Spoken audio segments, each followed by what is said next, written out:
আগামীকাল রোজ বুধবার 9 জিলহজ, অর্থাৎ পবিত্র জিলহজ মাসের 9 তারিখ।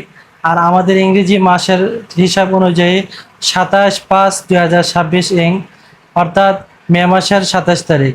সম্মানিত দর্শক, আগামীকাল জিলহজ মাসের 9 তারিখ। আর আমরা সকলে অবহিত আছি, আমরা সকলে জানি যে পবিত্র জিলহজ মাসে আল্লাহ তাআলার পক্ষ থেকে আমাদের ইসলাম ধর্মের মাঝে আমাদের উপর কিছু কর্তব্য এবং দায়িত্ব রয়েছে।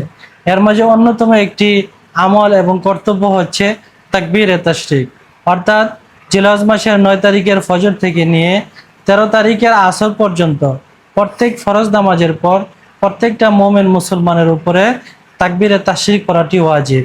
অতএব আগামীকাল রোজ বুধবার 27শে মে এবং 9 জিলহজ, আগামীকাল ফজর থেকে আমাদের তাকবীর শুরু হবে ইনশাআল্লাহ তাআলা।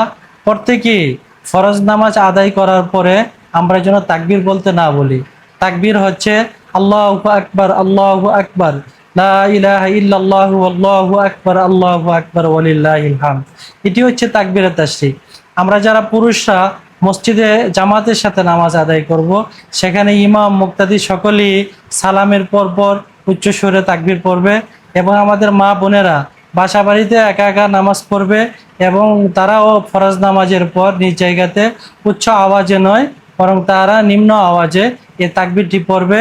প্রত্যেক ফরজ নামাজের পরে এই তাকবীরটি পড়া ওয়াজিব।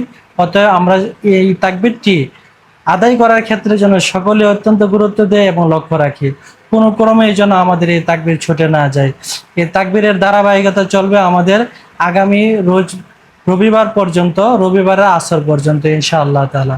তাহলে আগামীকাল রোজ বুধবার ফজর থেকে নিয়ে এর পরবর্তী রবিবার আসর পর্যন্ত এই তাকবীর আমাদের চলবে। আমরা প্রত্যেকে এই তাকবীরে আমল করার জন্য চেষ্টা করব। আল্লাহ আমাদের সকলকে তৌফিক দান করুন।